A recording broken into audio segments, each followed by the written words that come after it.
Well, welcome back on the AM show. We talk about the Domestic Debt Exchange Program, the DDEP, and where we have come to. We are at a crossroads, basically. We're getting the latest on government's DDE, and a joint technical committee is expected to meet later today to review options proposed by the individual bondholders. Well, that's the consensus reached between the Finance Ministry and the individual bondholders at a meeting at the Finance Ministry on Wednesday, that is yesterday. We've got that on our menu now as we interact with Professor Lord Mensah, lecturer at the University of Ghana Business School. Prof, a very good morning to you. Thank you for joining us. Hello, Professor Mensah. Please unmute. Yes, good morning, and good morning to our listeners. Right. So today we're having that technical committee-initiated meeting between the bondholders and the Ministry of Finance. But let's start with the path to getting here. It's been said that government has been pretty opaque in its dealings in letting people know what exactly is going to be a part of this process. And now we have, like we've been discussing, another push when it comes to the deadline day. The last time we interacted, I think you mentioned that you suspected the deadline would be moved again. Is that correct? Yes, but from the way things were going, I knew definitely what the finance minister is looking out for, which is the debt exchange, within that shortest possible time. I mean, it's going to be difficult because the investor identification was quite problematic. I wouldn't say the exercise was opaque. More or less, it's an exercise that you need engagement. You need to identify the investor properly. But it's unfortunate, the finance minister and then the economic team identified only those who have contractual agreement with them, and more or less ignoring those who are investing indirectly through financial institutions and those direct individual investors. So clearly, it has to do with getting used to the investor space and get to know who the investors are. And it is an exercise that parties who are involved must accept and must come to agreement before you can get your headway. And so I knew very well that obviously we're going to have an extension of the deadline. So when you look at the process so far, have we crossed the T's, dotted the I's, and what would this meeting, expected meeting today, do? What are your expectations? So this was supposed to be, the procedures from the beginning. I think it was ignored. Like I said, the investor identification was quite problematic for those who are going through the exercise, and probably the consultant who handled the whole issue. I believe that from now on to maybe 31st, now that there's an engagement to the level where the investor has been identified, and we are fortunate to have the investors clustered already, especially the individual investors that government have been dealing with. Now they're going, to all together. So effectively, it will make the negotiations easier. And so I think we are more or less about 70% through to get this exercise done. About 70% through. But again, Yeah. looking at how far the process has come, yes, engagement is being brought to bear now. But what have we missed in there? Because look, some of them are intransigent, so to speak. We look at the caucus represented by Martin Pebble, for example, and they are saying we're going to the confab, but we're not shifting our position in any way.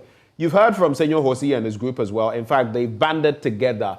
So some would ask, this entire exercise, it may be some sort of exchange, which is good, but do you suspect it would bear any real fruit? Mind you, as we're all aware, the pensioners mooted that they not go down this road, and the finance ministry pandered to them.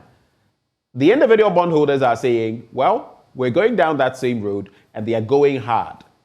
Do you think anything would change? I think it has to do with the language that is being tossed around. I mean, sometimes you hear the finance minister talking about an exercise that is voluntary. I mean, if it's an exercise that is voluntary, then you don't have to stress yourself out convincing investors to buy into it. It is an exercise that has an economic target, and the target must be met. I think the individual investor community is shocked, for two reasons. The first reason is that the levels of interest rate that is being put on the table in terms of the exchange is not normal. It's out of the norm or the dynamics that we see in our environment. Because if you take the Ghanaian environment, we've never seen 0% interest rate before. Even the whole world, you can only get that in Japan. And then 5%, which is a single digit, interest rate. This is not normal to a typical investor in the Ghanaian environment. So the investor, I mean, i.e., in this case, we are talking about the individual investors, is in a shock. Another thing too is more or less an exercise where government is shifting the sacrifice to only investors, and for that matter, these individual bond investors are calling for that burden sharing. A situation where the government will also sacrifice, part of the entire exercise. So it has to do with borrower creditor, sacrifice to have a successful, I would say that yes, for two reasons that these investors are shocked.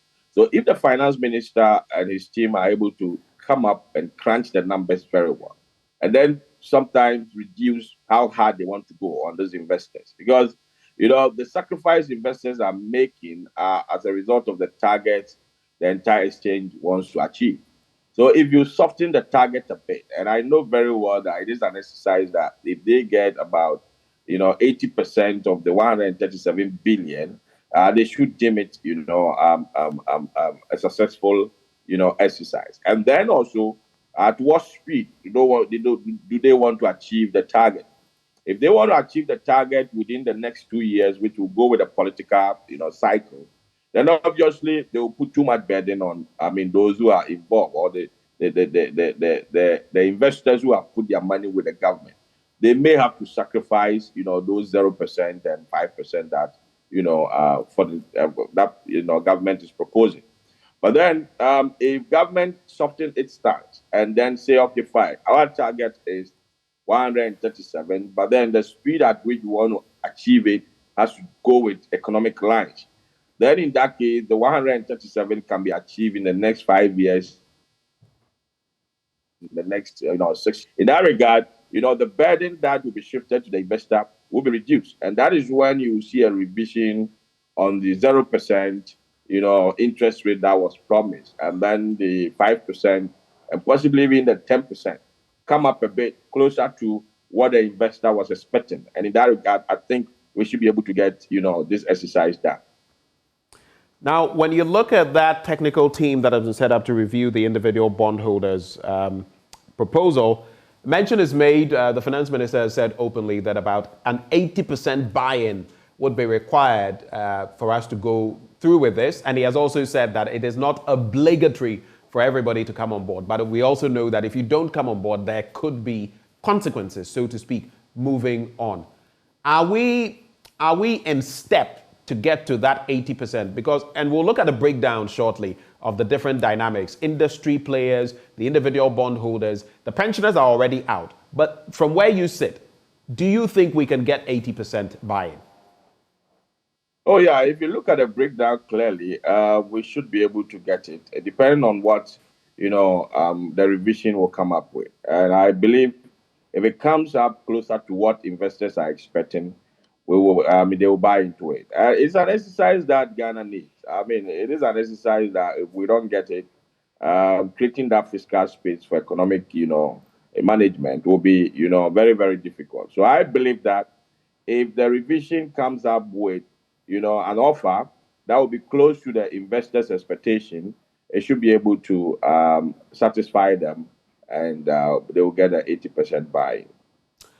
Prof, just hold for me. Let me also bring in Senior Hosi, who has been very outspoken in terms of bringing these matters to the fore, and he's been getting sentiments from other bondholders. In fact, he has a group that has joined itself with Martin Kpebu's caucus now. Mr. Hosi, a very good morning to you, sir.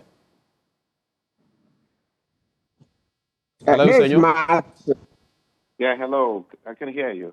Great. Thank you for joining the conversation, sir. Pleasure mine. Today we have that meeting with the finance ministry on the individual bondholders. Finally, there's going to be some traction coming to the conversation. How expectant are you that you will get some positives out of this meeting? Because so far, from what we've heard from your end, your point is simple. You don't want to partake in this program. What are your expectations? It's a technical meeting, so it will be a group of technical minds, the economists, the financial analysts, for us to work out what is sustainable.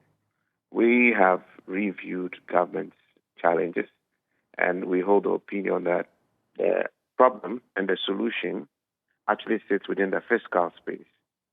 Ben, if government today says that I'm going to live my life as it was last year, I'm still going to keep my capital expenditure at the levels I used last year. My salaries at the levels I used last year. As a matter of fact, government will be reducing its deficit or will be saving on this expenditure about 55 billion Ghana cedis. How much is government looking for to solve this problem? It's looking at restructuring a debt of what? 138. So if you really want to save interest burden, you could actually also look at saving other parts of your entire budget. And that itself can give you 54 billion, much more than the DDE can save you in 2023. Means that technically your savings over a 2.5 year cycle will cover this and you should be out. But it also comes at a political cost, in that government may have to take certain decisions. Either look at downsizing its size, or just maintaining its size without making material shifts in salaries. It also means that government would have to be very modest about its capital expenditure. But bear in mind, last year's capital expenditure is maybe, I think, the second highest in the history of Ghana. Right. So keeping that level in itself was never a bad idea. But we see government trying to rather get expansionary, looking at increasing its capital expenditure, which is a discretionary expenditure, by about 12 billion. So there are actually so many ways to deal with this problem. All right. There are also issues on the revenue side, where government's own efficiency in tax revenue generation will have to be looked at. Right. I'll give you a case in point. Government and the GRA started this VAT invigilation. We had Reverend Amishadai, the Commissioner General, saying that in some places, taxes increased by 1,000%. It tells you we have so much tax evasion.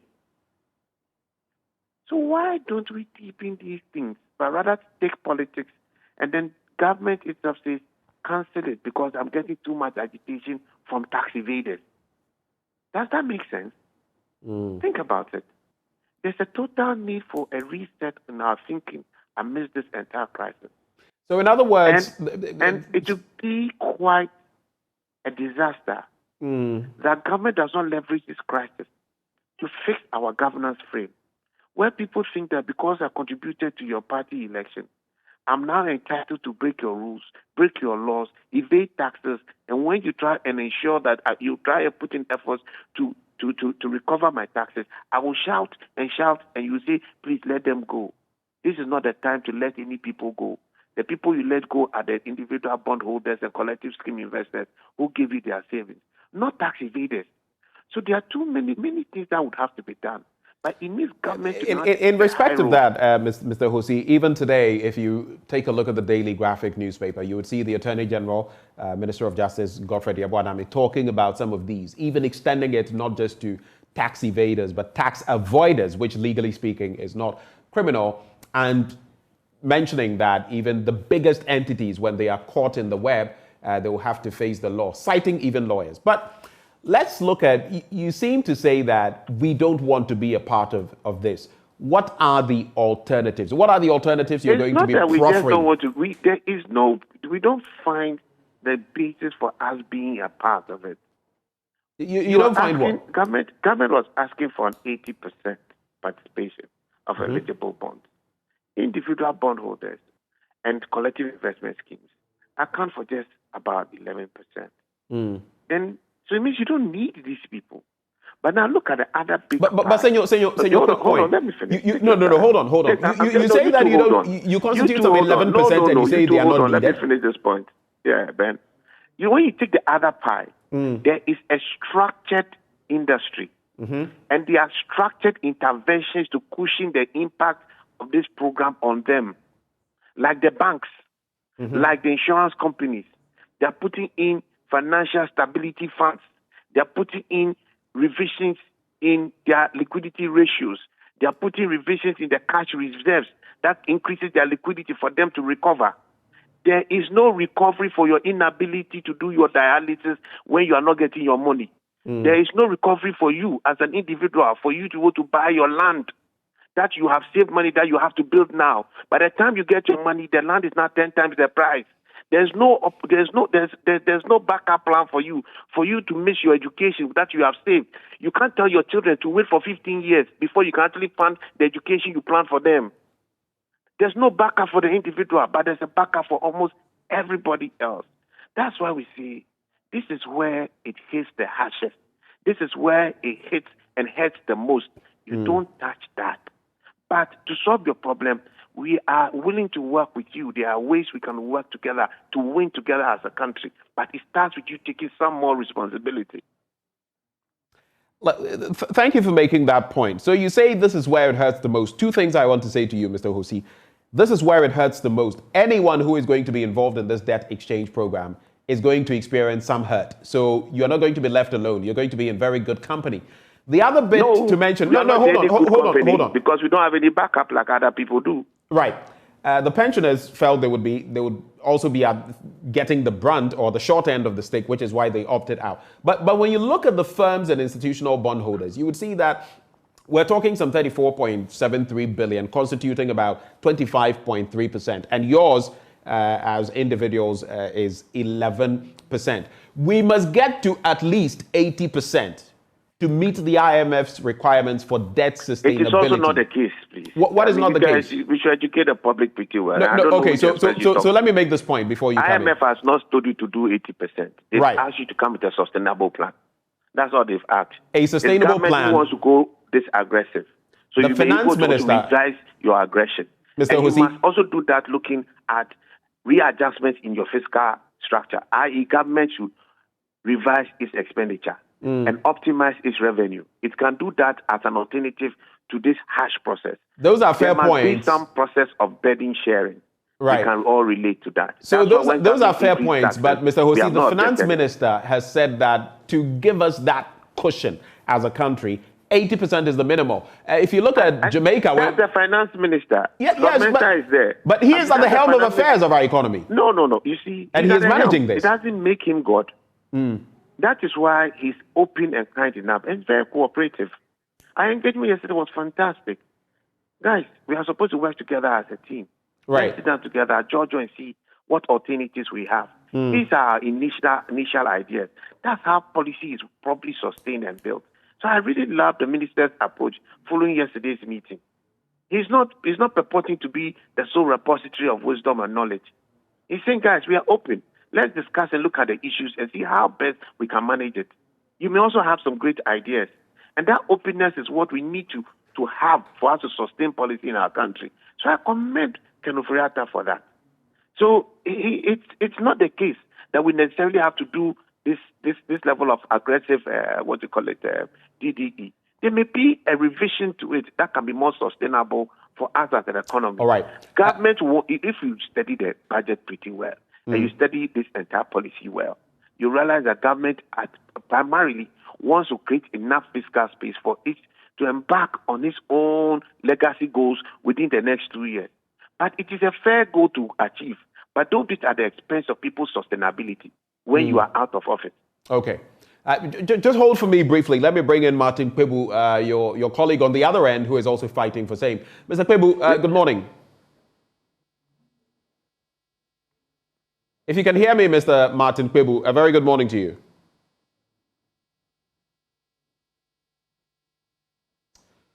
All right. Please unmute. Please unmute for me, Mr. Pebble.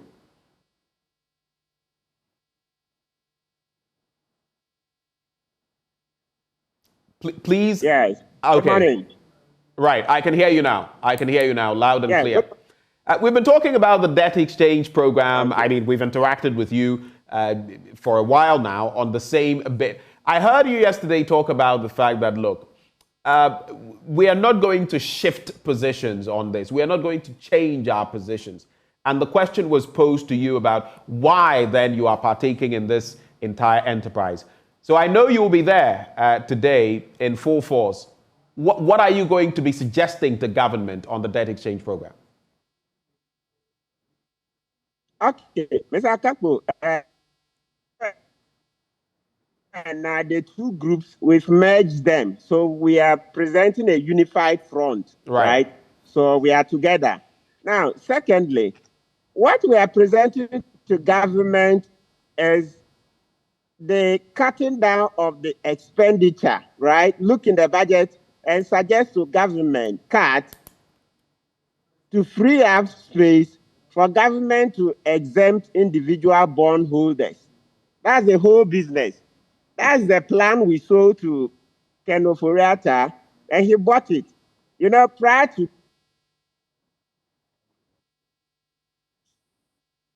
had been saying it over and over, the whole public accepted that government had. The connection to Mr. Kwebo is not too good. Mr. Kwebo, if you can hear me, we're going to raise you on the phone so we can have better fluidity when it comes to what you're trying to say, so we can grasp what exactly you have to share with us on this beat. As we wait to get Mr. Kwebo back, let me just bring in Professor Mensah briefly. So you've heard the bit about the 80% as proposed by Finance Minister Ken Oforiatta and Senor Hosi's rebuttal that, look, we actually don't need 80%. I've heard everything from 55% and upwards. What is the reality from where you sit? Yeah, I mean, the reality is that the budget as we see now is a budget that can accommodate this debt exchange. The reason why I'm saying this is that if you look at the budget deficit that has been created, which is a 65 billion, if we should keep all things in equal, where will government get the financing from? There's nowhere the government can get the financing from anywhere. You're talking of the deficit of some 61.4 billion. Yes. Right. The deficit of about 65 billion. Right. Yes. Government cannot get a financing from anywhere. So the budget in itself, I mean, needs a revision. I do agree with that. Because we can't go externally to go and borrow. We've been priced out of the market.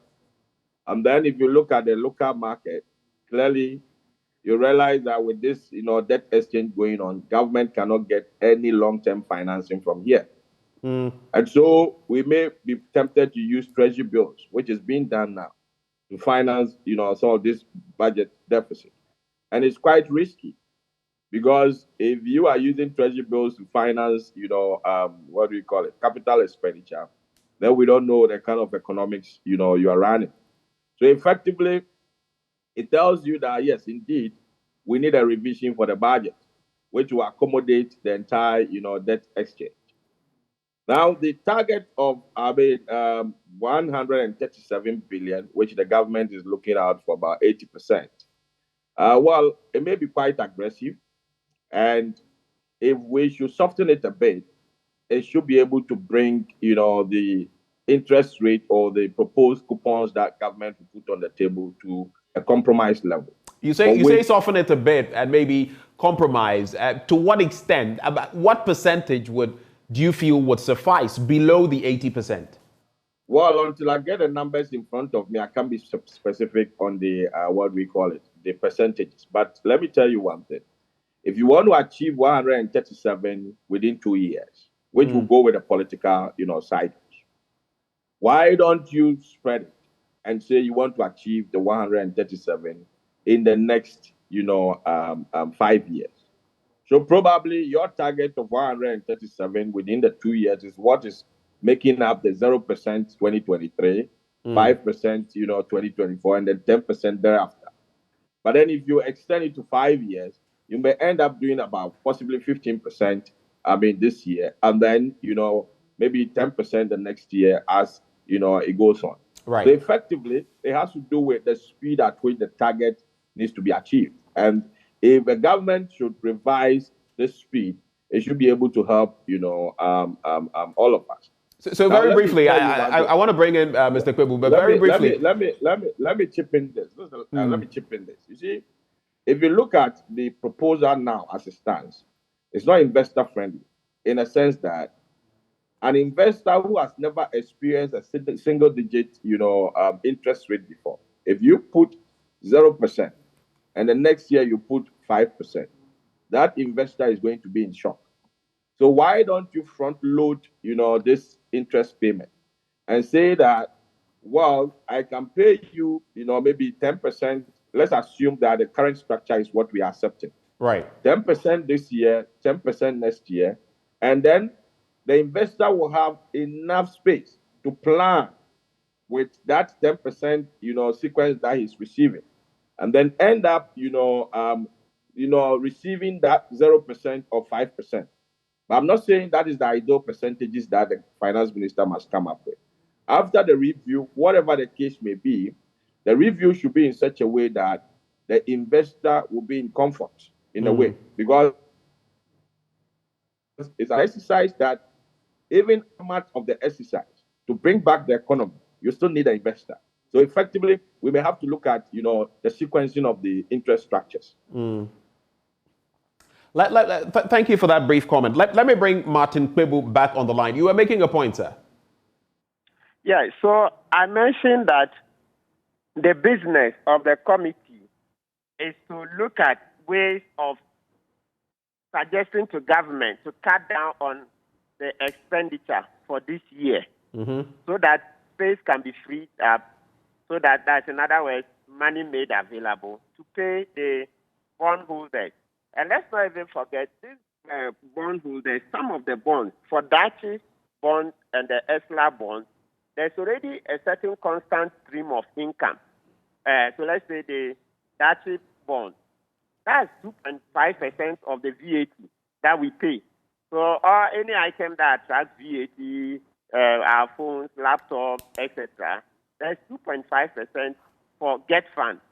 So that money is used to retire the Dachi bond because they borrowed in order to do educational infrastructure. So the point is that there's already money for the Dachi bond because every day, day in, day out, we are shopping, buying items that attract VAT. Then number two, when it comes to the ESLA bond, ESLA is energy sector levy. We pay a tax on the fuel that we buy.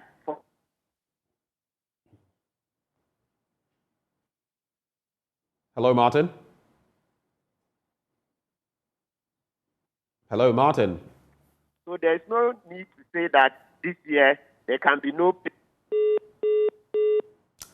It appears the connections to Martin Pebble are problematic this morning, but he was making the point about some of the areas where we can actually bring to bear some cuts, feed into the sums of money we need to bring ourselves to sustainability levels, so we don't have to maybe go down this very painful route that we have adopted. But just to wrap quickly with you on these very points, Professor Mensah, before I go back to Seno Hosi, the mention has been made, you said, that the proposal as it stands is not investor friendly. Then you went on to speak about the T-bills, using them to finance capital expenditure.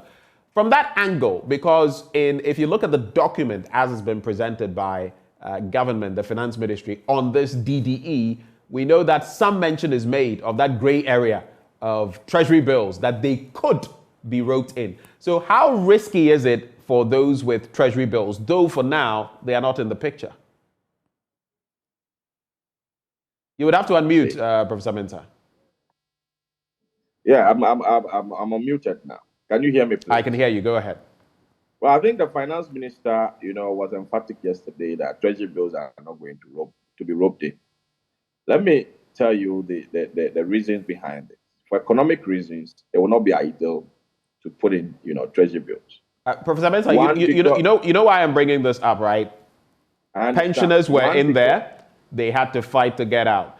We were told individual bondholders would not be in there. They are fighting to get out of it. So the likelihood of treasury bills being roped in is very high now.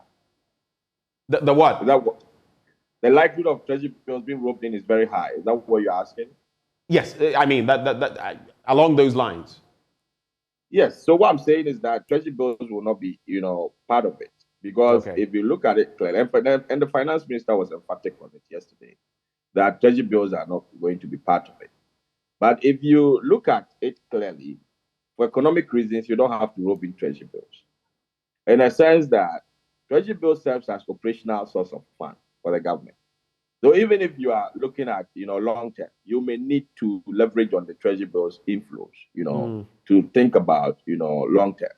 So effectively, that's going to be a no-go area. If treasury bills is touched on, then trust me, the economy is completely grounded. So I know very well that treasury bills will not be touched. But then what is tempting, in a sense that with the current state of the budget we find ourselves in, as I mentioned earlier, the 65 billion that has been declared as a deficit, government cannot finance it anywhere.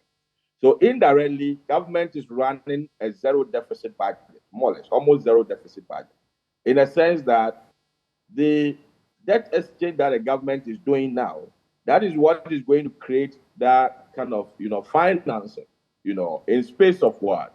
The 65 billion that has been,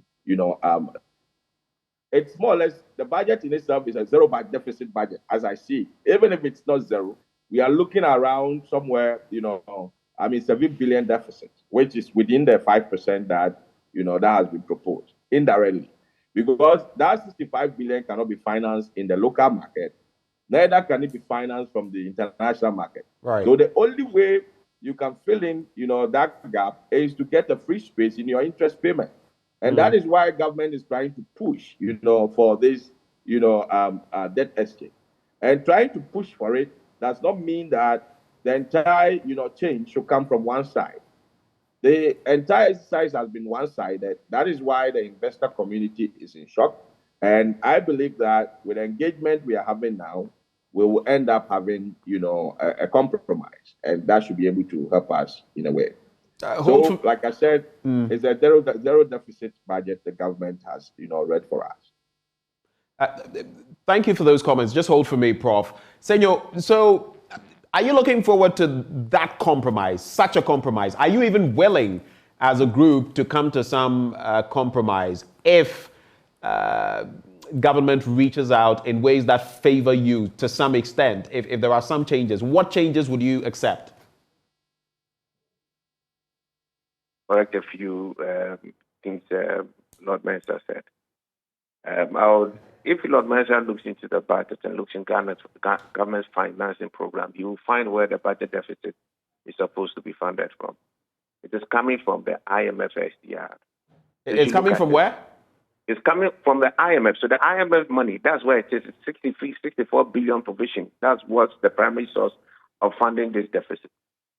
All right. So it's not a zero deficit budget as Lord Mensa has said. I think he used that hypothetically. He didn't say categorically. No, I understand. I mean, but he's trying to say that there's no source where government is going to get it from. Government has already defined the source of that money. So that technicality does not exist. That has to be corrected. Often when you look at the budget, there's an abridged version. You don't see that. But when you look into the detailed version, that's when you actually get to actually see exactly where this money is coming from. So that should be corrected. This was not designed where government hasn't got an idea where it's getting its money from. Government has a plan for that deficit. The plan and the source of funds It's not a Eurobond. It is not any new Ghana, what's the name, Government of Ghana long-term bonds. It is the IMF. It is straight there in the budget, the provision. Look at financing, overall financing. You see it, the provision in there is there clear. We are going into this engagement with an objective to find a solution that works. We have indicated our willingness to cooperate with government, and we will. We expect government to take a lot more responsibility because the facts, as we keep seeing them, seem to suggest that it has the ability to do so. Government cannot seek to be fat where everybody else grows lean. We are one country. We grow together. We die together. We live together. We'll survive together. So that has to be the baseline. The exact interventions, the exact analytics will be in our engagement. And I'll keep the rest up our sleeves. But this matter must be resolved and will be resolved. So you're still skirting around the issues a bit for me. I mean, what will be acceptable to you as you go to the table today to negotiate, so Ben, to speak? You are welcome to represent the Ministry of Finance, or welcome. No. Of course, I'm not holding grief for them, but I'm just saying that for the sake of clarity, ahead of the meeting, I'm not going to have a meeting with you about the meeting. I tell you generally what our philosophy is, and I've told you the details as to where the room is, where the space is. There are too many spaces. But you see, from all of what you've mentioned, it appears to come from government's end, not really from your end in terms of making concessions, which is why I am pushing further. The revenue side of government's book, who is contributing to it? Is it government that is creating the revenue? Who is funding the revenue? Answer it. I'm saying we are. Exactly. So why are you talking about it as if it's not coming from all of us? The unfortunate is the expenditure part is where we all don't sit. It is where discretionary power lies in the politique. So that is where the matter is. When they increase VAT, have you gone on demonstration? We haven't. Have you seen anybody go on demonstration? We haven't. Haven't they increased your PAYE to 35%? Yeah. Doesn't that sound to you that as an individual you are contributing to solving the problem? So already the point is that we are taking too many hits. To now create a bias against people who lend government money. Right. Instead of going to buy a house and collect rent, they decided to rather give money to government so that its programs can be executed for the good of all. And they also get their fair return as government would have promised. So if you really want to have an equitable process, then let's go around. Everybody who bought property, because your bonds, your collective investment scheme, your M fund, your whatever, they are all your property. So if government wants to touch people's property, then they should touch everybody's property. So we'll start with the houses.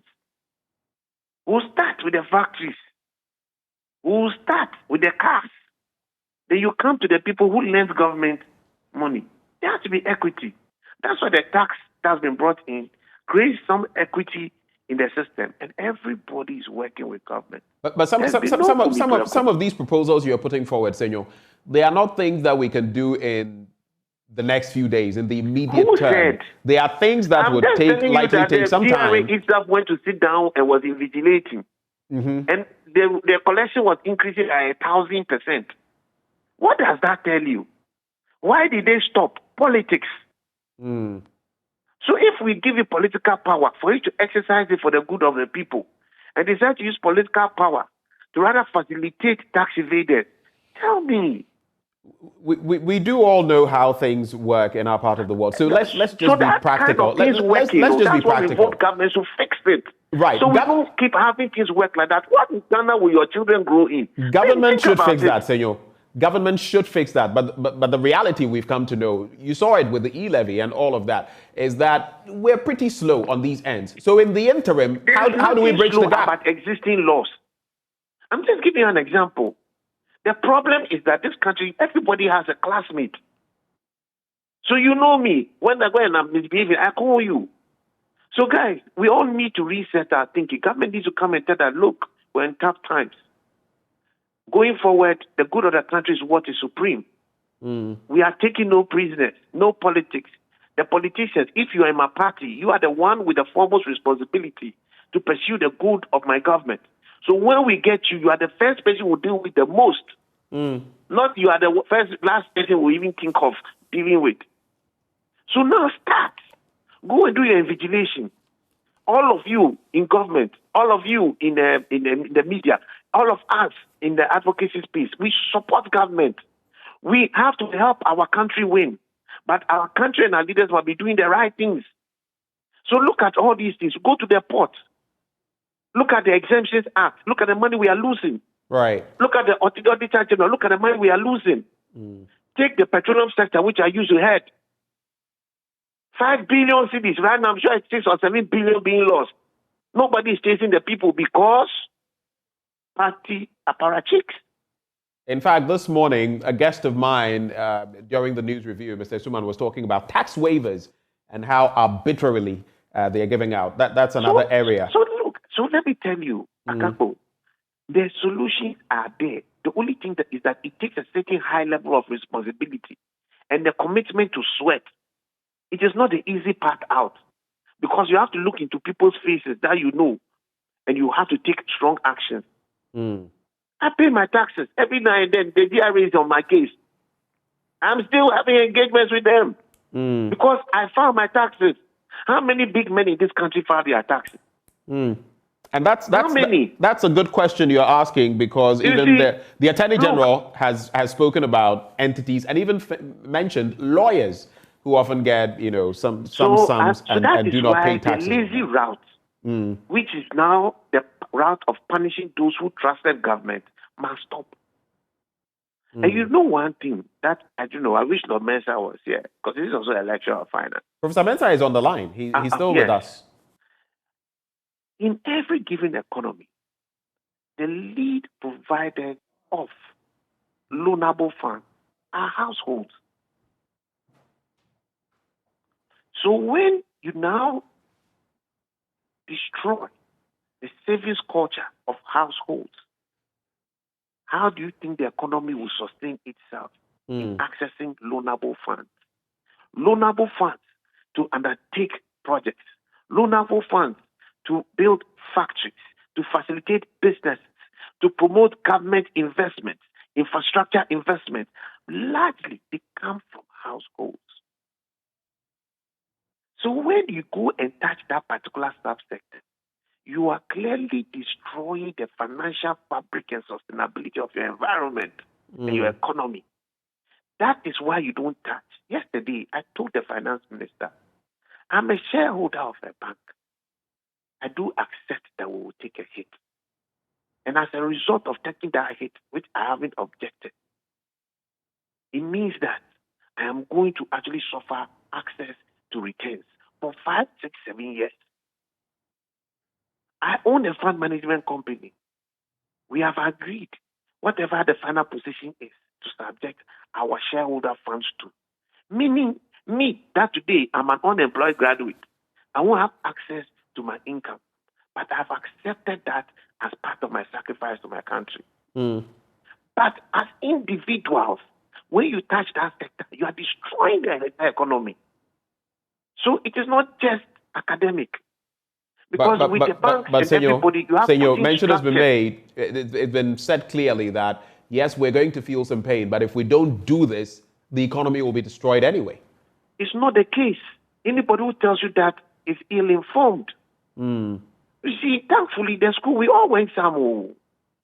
And some of us, we made the school go through us. We didn't just walk through the school. So we know our stuff.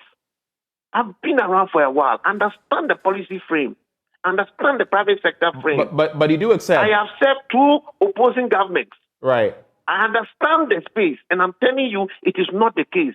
One, listen to the banks. The banks haven't rejected the whole idea. They are rightly entitled to. But we heard from the Association of Bankers actually come out on our platform to say that, look, don't subscribe to this. We are not, as in its current form, we are not in support of it. So technically, it's a no from them. No. They are telling you that we need modification. Your principle, your concept, we are willing to be partners, but there has to be modifications. All that shows you that you have willing partners on the table. So we need revisions to it. Okay. If the country fails, all of us will fail. So nobody wants the country to fail. But that's the exact point I was stating about the economy. If the country fails, we fail. And yeah, I agree. But the person with the primary responsibility is the government of the day. Right. So when we are looking at the sacrifices required, they are the ones to lead. Think about it. Government wants to rather grow fast and telling us to starve. Does that make sense to you? A quick point. Before that, let me just bring in this. Saeed says, why did you not bring in someone from government to also explain to us government's position? Because government's position has been out there. It's clear. We have the documentation. We've heard from the finance minister. In fact, he was on PM Express just a few days ago, reiterating some of them. So we know exactly what the position is, Saeed. But very quickly on this. So if some concessions have to be made, clearly, from whatever end, if you as individual bondholders are not willing to make concessions, even going into this... Hold on. What do you mean that we are not willing? What shows that we have not already made concessions? What concessions have you made? You are sitting there having to accept it to pay more taxes. You don't think it's a concession? My brother. I am asking you, Senor. In terms of the bonds of which we speak, all of us, haven't you accepted to pay more taxes? I get it. We're paying more VAT. We're still paying the COVID-19 levy and all of that. But I'm just asking. So then, you are willing to make concessions. Else we're going to have a stalemate, and the situation will just fester. In this matter, it's a matter of sharing reason and supporting, because there are different ways to really assist things work. Look. The country, we only have one country, my brother. Senor. What you don't realize is that this approach of touching this individual has a more lasting impact on our sustainability. It is not transactional. It's not about saving money in 2023. Right. It's about destroying a savings and investment culture for over a decade.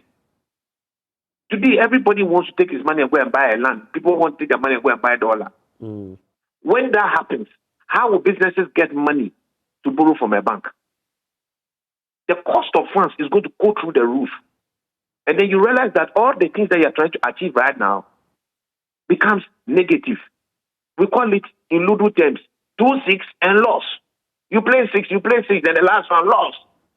That is what we want to avoid. Look, as a person, as an investor, I've lost money because I'm accepting my companies to take a hit. As an individual, I practically have nothing to lose. I'm telling you, I have told and declared that to my members. But the implications of this is lasting. So they must be protected. I have accepted that my businesses should not be protected. But the lives of others must be protected. You think I don't have my brains on? Go and check on the CSD if I have any investments that is that relevant for this conversation. Mr. I'm Hosi, not here fighting for myself. I'm fighting for the sustainability of the Ghanaian economy. Because I'll still live in the economy. We're grateful. So it's not me. It's about what is critical. Sometimes, all of us, when we are in the policy space and then we are struggling, we just look at the numbers. Move this person here, move this person here. Sometimes we don't look at the longer term implications. On the immediate term, you think you have solved the problem. But just wake up one morning and realize you're actually dead. That was our job. To bring it to government's attention that maybe you are missing some part of this. But as we work as a team, we can shape things right together. So we'll have to sew it up here. I think your point has been made, and we can only wish you the very best as you judge all with the finance ministry, government, so to speak, later today. Thank you for your time, sir. Pleasure, mine. And that is Senor Hosi. Earlier, we also had Martin Pebble. They've joined forces and they're going to be negotiating, so to speak, with government later today in that technical committee meeting. We still have Professor Mensah on the line. Prof, so just to look at one point that has been made about the local banks, if you look at their share of the 137.3 billion cedis, you would realize that in terms of the bonds they hold, It's the equivalent of 43.38 billion. That is about 31.6%.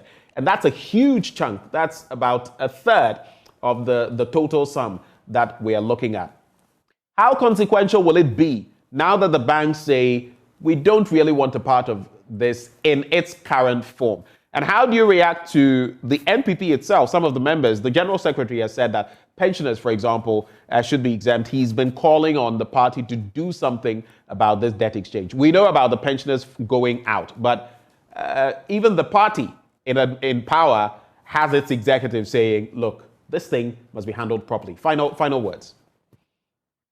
Looking at the vulnerable, I mean, there's the disabled who have invested their monies in government bonds, and then also the pensions who don't have any income generation, power. And obviously, it's a good call. But then we need to look at, what a government intends to achieve. And at the end of the day, we come to a compromise. But to say no to everything at all is quite problematic. I believe that the entire exercise needs to be revised.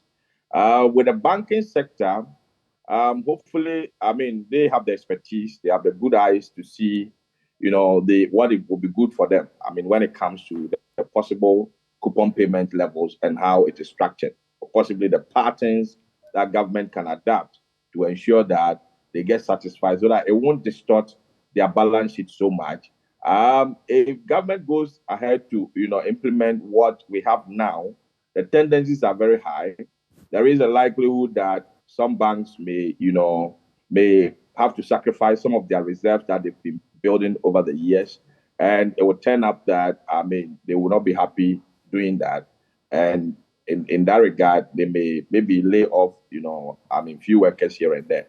So there are economic repercussions, but I believe that, government will come to a compromise. I've said it over and over again by indicating that the entire exercise was one-sided. Government placed a proposal, and there's been reactions, and these reactions will come to, will bring a compromise for which, parties involved in the entire debt space will support, so that we have, a very good, economy for all of us. Thank you so much, Prof, for joining the conversation. We'll see how, I'm sure after that meeting, we'll come back and Jojo on these matters once more. Professor Lord Mensah is a lecturer at the University of Ghana Business School. Do we have Martin Pebble on the line? Hello, Mr. Pebble. Yes, Mr. Akakpo. In some 30 seconds, what would be your summary comments? That's what Seno said. So I think let's just go with it. We are on one front. So right. But maybe one sentence. What we've said and what government agreed is that we are going to the committee to see how, number one, efforts will make to help government raise revenue. And then two, and the easiest one, cut down government expenditure. That's the one that is resonating with the public now, because that one is easy. It's in the budget. We see the line items. We can say, okay, this road, this particular road, we can just do away with it. Yes, not that it's not important, but we can sacrifice, wait one more year so that let's endure the traffic for one more year so that we can free up money so that individual bondholders will be paid. Let's look at this particular other infrastructure. We don't want it for this year because it will hurt people, it will kill people, it will destroy people's businesses. So those are the things we are going to sit down and do. And so it's a very good development. Yeah. Thank you, Mr. Pebble, for joining the conversation. He is a lawyer and he represents that caucus of individual bondholders who are saying they don't want their bonds to be involved in this domestic debt exchange program. Well, I need some water right now, which is why shortly I'll be stepping away, because water is life. It regulates your body temperature and keeps you alive and kicking. Awake is premium purified water treated through a strict purification process to ensure that every bottle on the market refreshes you better. And guess what? We now have the perfect sizes for all occasions. 330 and 500 ml bottles to fit your pockets and bags, 750 ml for the heavy drinkers, and 1.5 liters for those who always want more. Everybody can get their share. We have introduced our special 19-liter jars as well for offices and homes. Now, all you need to do is just stay awake with Awake Purified Drinking Water wherever you go. So come on, grab a bottle of Awake Water and get quality hydration. Awake Purified Drinking Water, one for life. And here's the heartwarming bit. For every bottle you purchase, an amount is donated to the National Cardiothoracic Center. It's produced by Casa Preco. For bulk purchases, just call 0262 351 251. This advert is FDA approved. Now stay with us. When we return, is the latest global info analytics on the MPP and the NDC going into election 2024. The Vice President, Dr. Bawumia, together with Alan Kyerematen, are neck and neck, about 40% apiece when it comes to MPP voters. But nationally, Alan Kyerematen is in a lead, according to the report. And for the NDC, it's John Dramani Mahama in a lead. But what are the other permutations? What can we expect? Stay for that conversation up next.